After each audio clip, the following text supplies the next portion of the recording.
The historic Neptune Staircase is a staircase lock on the Caledonian Canal at Benavie, 4 miles north of Fort William. It was designed by the Scottish architect, canal and bridge builder Thomas Telford.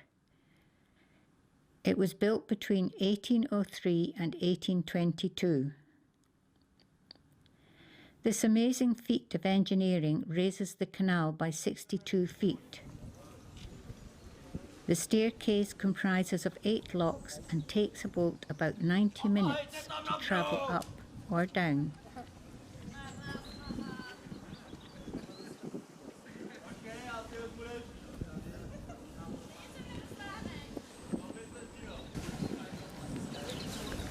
La Grace is a replica of a brig from the 18th century.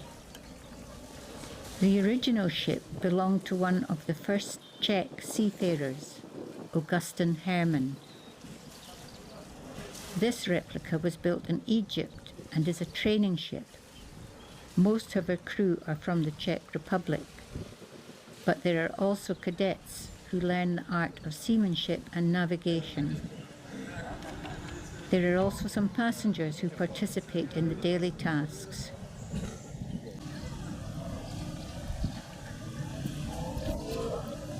Follow this beautiful ship as she makes her way through this amazing wonder of the world.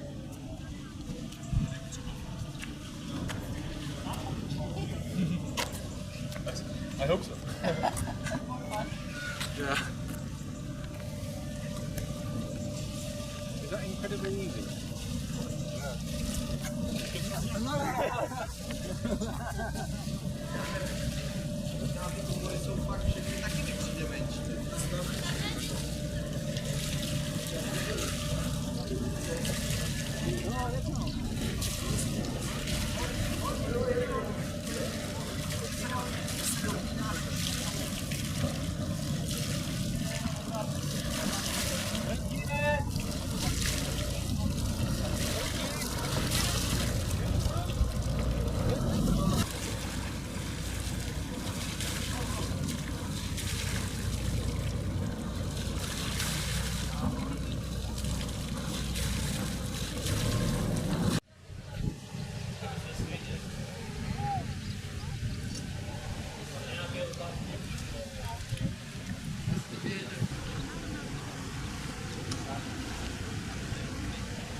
She sails off out of the last loch and heads for Loch Linnhe, continuing on another leg of her voyage around Europe.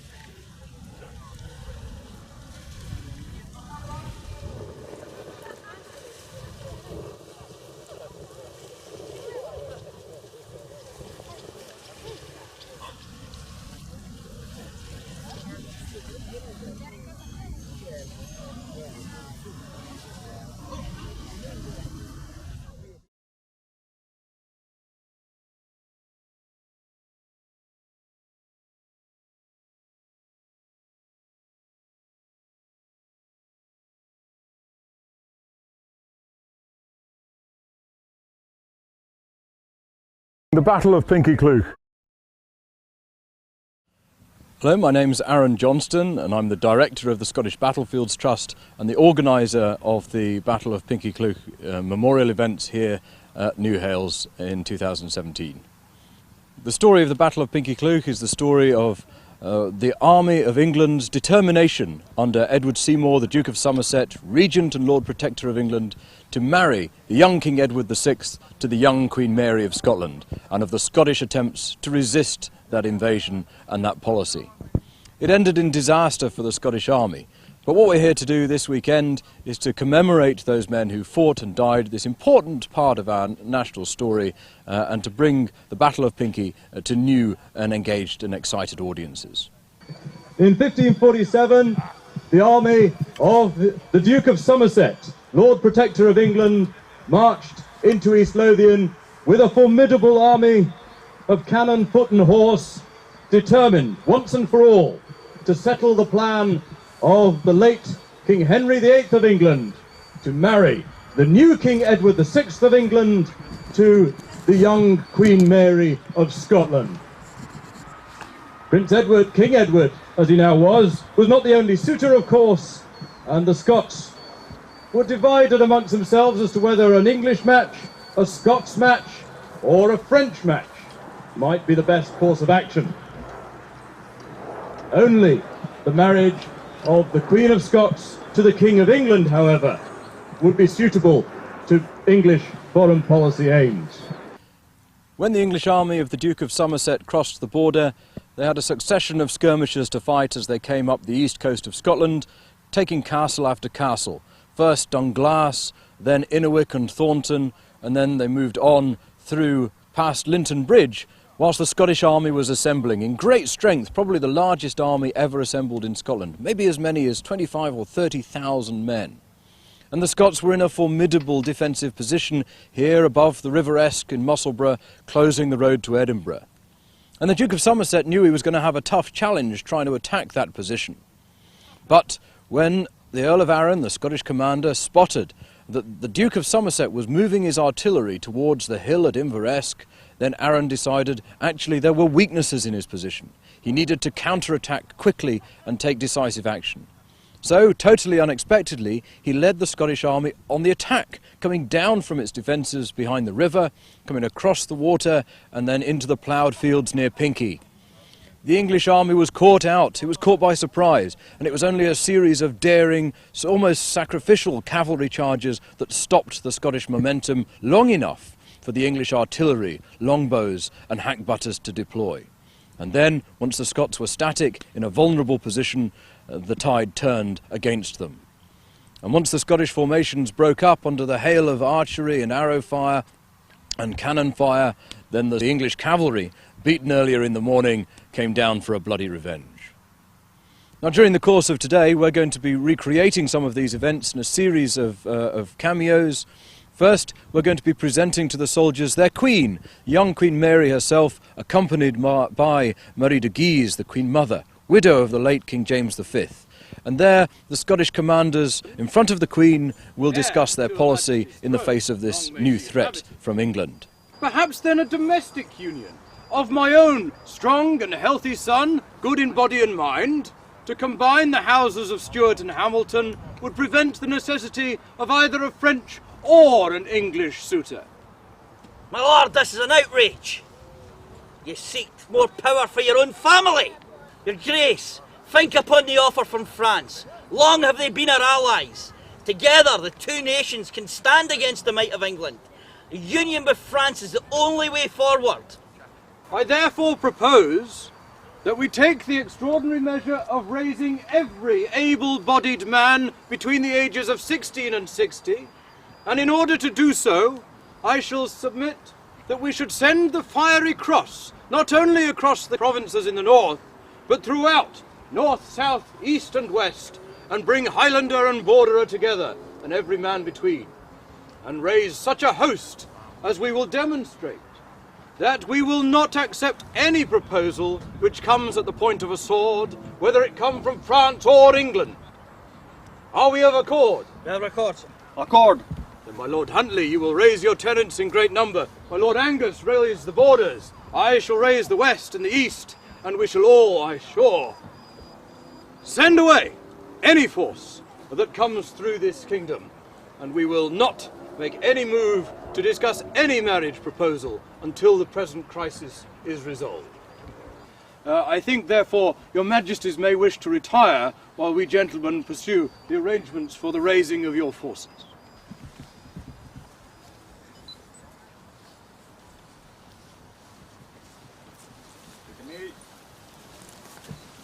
And then we'll be recreating the English army's invasion into East Lothian, seeing in mini the attacks on Dunglass and Innerwick castles.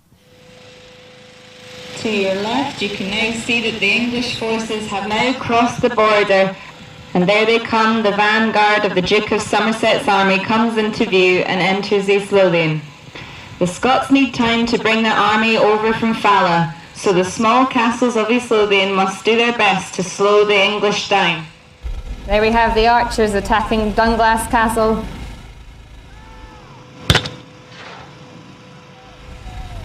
Will the Scots be able to fend them off this time? Armies are about to engage.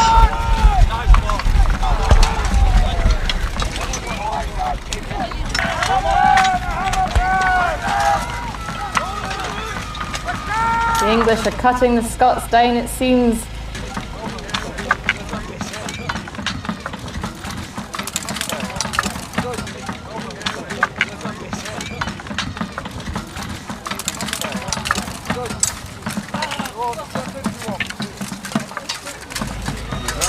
And so Dunglass surrenders, and its defences are ruined to prevent it from being used again. The English are now moving towards Edinburgh. Now you can't help but notice the formidable pink stone walls of Innerwick Castle. The English now approach, and it looks like the Scots intend to resist. They've resisted the first cavalry charge. And here they go again. They're still holding out there in Innerwick Castle. They're fighting back once again. They're trying once more to secure the castle. Will we manage it? One soldier's making a run for it. He must have jumped out one of the windows. Will he make it? Poor man, slain. The English army have taken Innerwick Castle.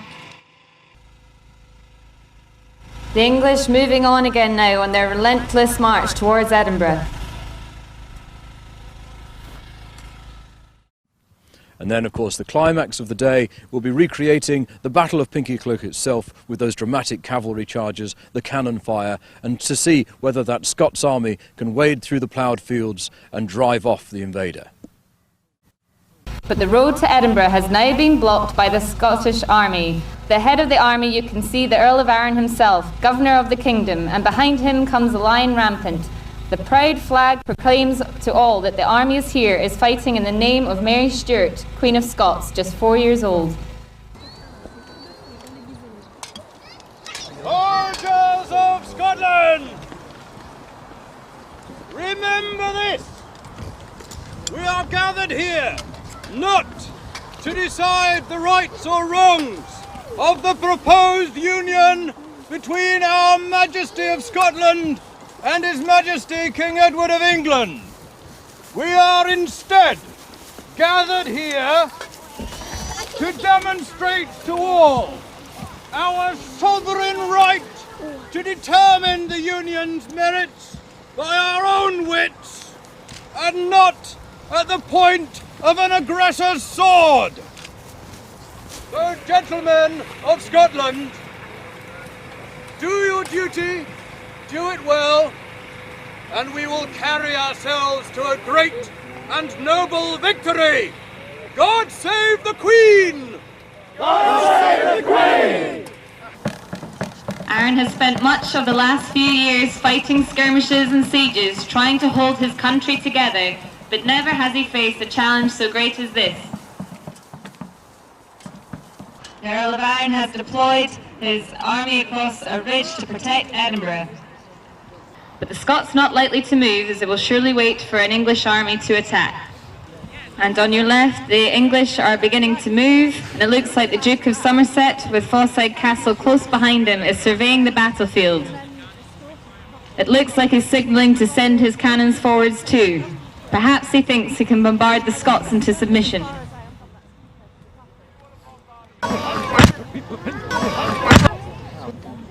What's this? The Scots look like they're getting ready for battle already before the English army's ready. Yes, the army is beginning to attack. They're crossing the River Esk as it marches eastwards. If they can catch the English unawares, this could be a great victory, but if not, they've given up a strong position. In come the English cavalry on their charge. Will the Scots be able to hold? The horses cannot break through that thick hedge of pikes. But they're not giving up yet. Come on! A bit more bloody wally this time! Come on!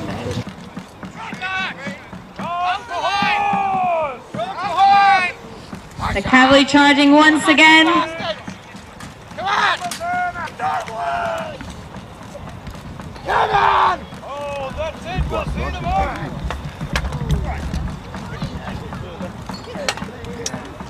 The English horsemen have failed to break through the ploughed fields of Pinkie, slowing their horses.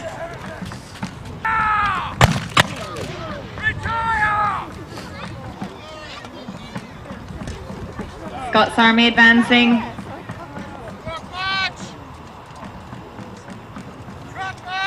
Ladies and gentlemen, we've got to hand it to these brave horsemen, throwing themselves at this unbreakable line. They may be the enemy, but this is almost suicidal courage.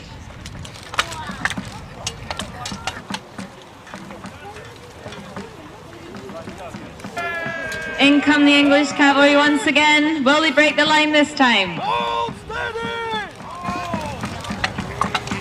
Hold your line, men! And the Royal Standard of England there, the personal banner of the young King Edward, the symbol of Somerset's authority. The Scots are trying to capture the standard. Have they managed? But I have the standard! No, the standard has been saved, but the staff is still in Scottish hands.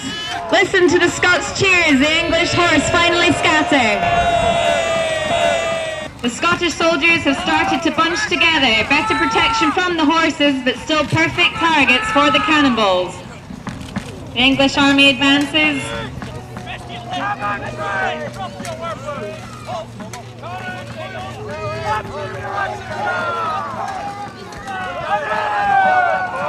Armies are about to engage.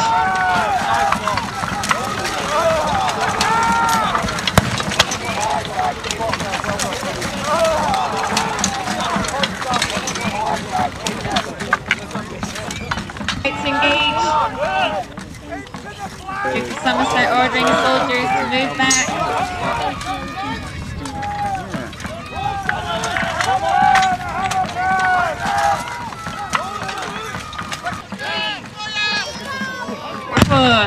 The longbowmen take a perfect strike at the Scots army. The Angus's division taking the hit. Angus division is slowly drawing back. The longbowmen still firing. The English are now showing they're eager to fight. The Scots pikes are down and ready for engagement. The Earl of Huntly's men are now under pressure. They are unable to press forwards. What can the Earl of Arran do to help? He's trying to order his men.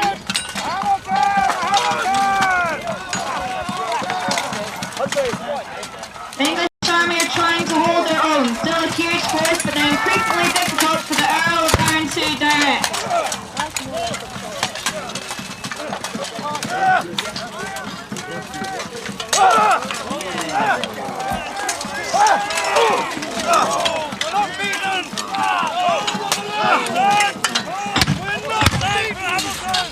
More cannon fire. Chase them!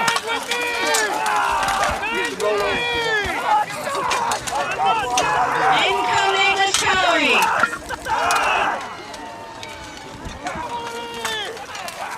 The cavalry are driving off some of the Scots army. They've recovered their breath after those furious charges. They want their revenge. I want him alive. Earl of Arran has managed to escape. He is obviously far too valuable to kill, especially with that lovely suit of armour. Terrible, terrible scenes as the Scottish soldiers have fled helplessly. We will burn through these estates! We will burn the whole of the lowlands! Give me your queen! Never! Gather round, do gather, we have much to discuss. The campaign has not reached the conclusion which was anticipated nor desired. My lord, this has been a disaster for the realm, for the families of Scotland. Nobody is more aware than I of the damage that has been wrought to our martial force, and yet I am resolved that we will fight on. I'm sure none of you here suggest that we should be submitting ourselves to the force of the enemy. What is clear to me is this: it will be too easy in these circumstances to throw ourselves entirely on the mercy of the Kingdom of France. We must not so do. We must hold out for better terms than they will offer, because they think us weak now. I confess to you, as afeard of a union with France as I am that of England, and so we must ensure that we continue this fight on our own in the field together. I am convinced that the martial strength of Scotland is sufficient to continue. We are accepting of the scale of our defeat. We are accepting that it was no fault of ours, and we are, understandably, disappointed. But we will fight on, we'll continue to do so, and I hope I will receive the loyalty and assurances of those loyalties that are required. We'll move Her Majesty to Dumbarton. We'll take to our positions, and we will continue in the field. There'll be no negotiation. No negotiation. Are we agreed? Agreed, my lord. Agreed. Well, ladies and gentlemen, I hope that you've enjoyed our presentations and our efforts to bring the Battle of Pinkie back to life. That the Earl of Huntly, the commander of the Scottish left wing, was captured during the battle. And the Duke of Somerset, despite his victory, held doubts over how much English support there was, Scottish support there was, rather, for the English match. And he decided to ask the Earl his opinion. What do you think of the proposed marriage between Edward VI and Queen Mary? And he supposedly responded by saying, it's not the match that we oppose, it's this rough way of wooing. And ever since, the story goes that the war has been known as the rough wooing.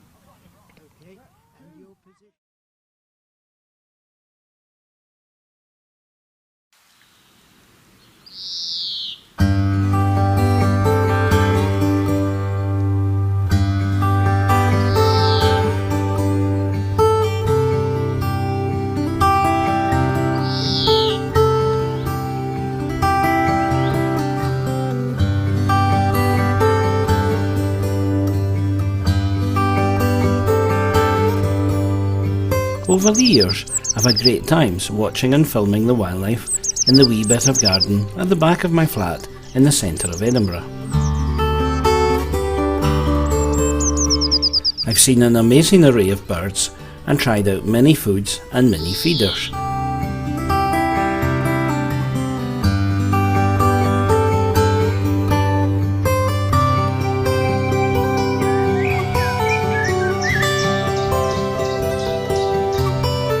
And had many a chuckle along the way.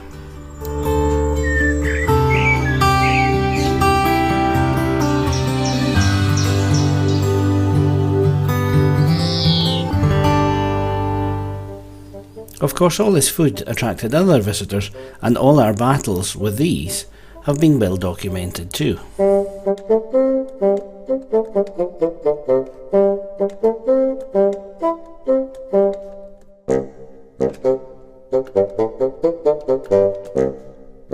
Just when I thought the mice were plenty to contend with, along came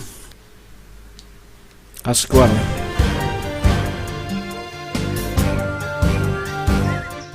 And not just one cute cheeky squirrel with a love of free peanuts.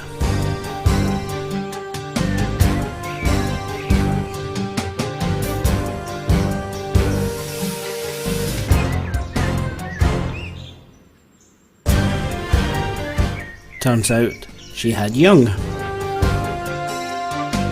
1, 2, no, 4. 4 young baby squirrels.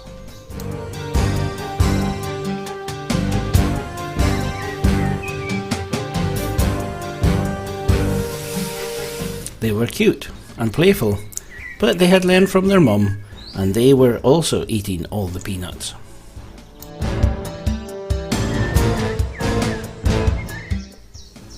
They were into everything. And they fought and squabbled,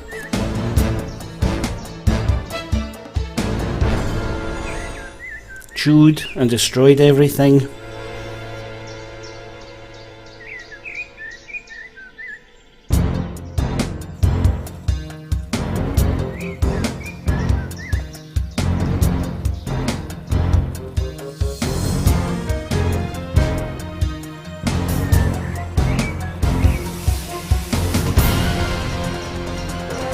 And even stole 2 of the mousetraps.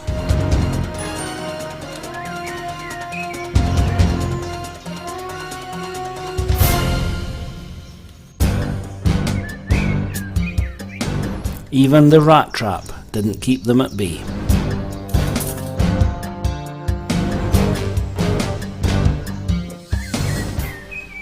So I went out and bought squirrel-proof feeders.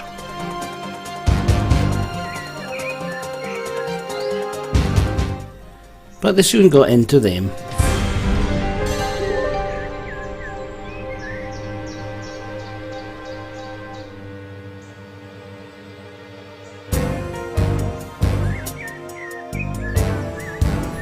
And even taught the robin a trick or two.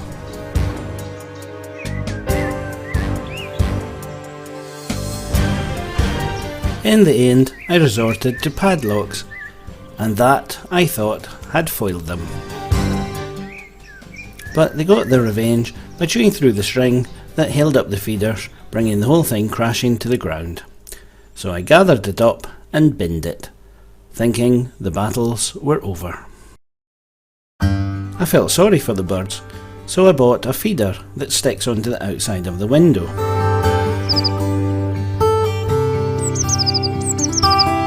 It proved very popular and allowed me some lovely shots of the birds.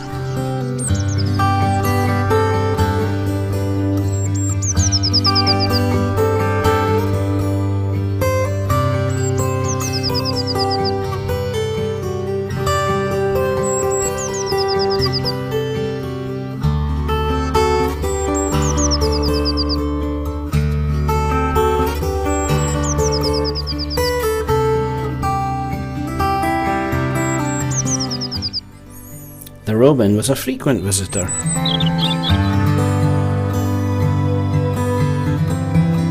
Then one day I saw this and I thought, hang on, was that 1 or 2 robins?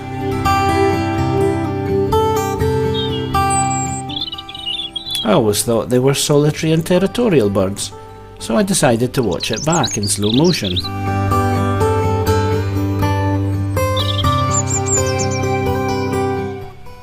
Sure enough, 2 robins.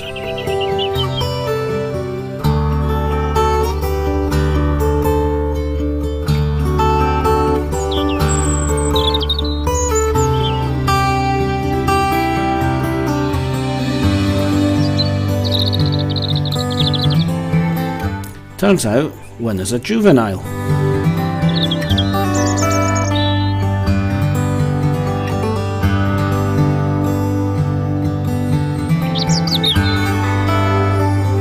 And of course, the usual suspects were never very far away either.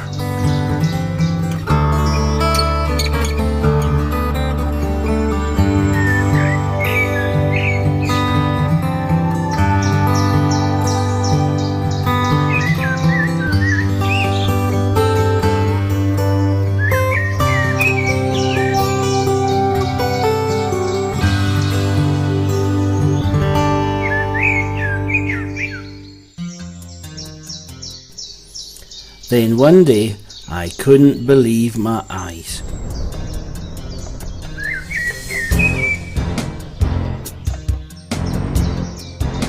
What a cheek!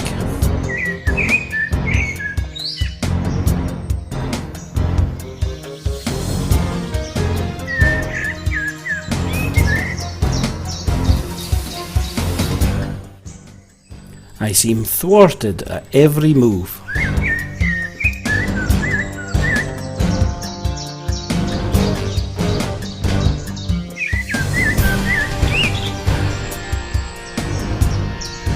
I really don't know what to do next. Maybe I'll move.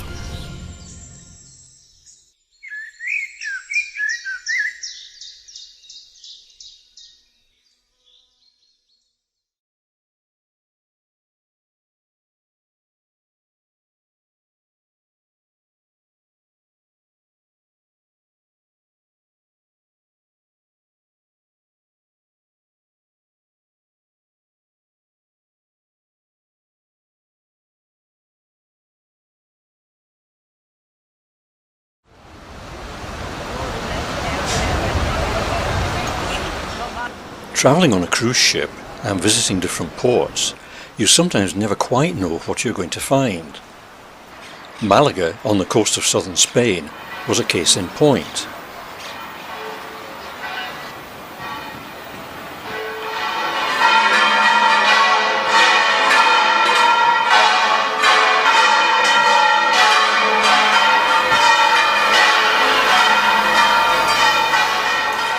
The Malaga Fair, which takes place every August, is an exuberant and lively festival of music, song and dance that celebrates the reconquering of Malaga in 1847.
festival lasts for a whole week.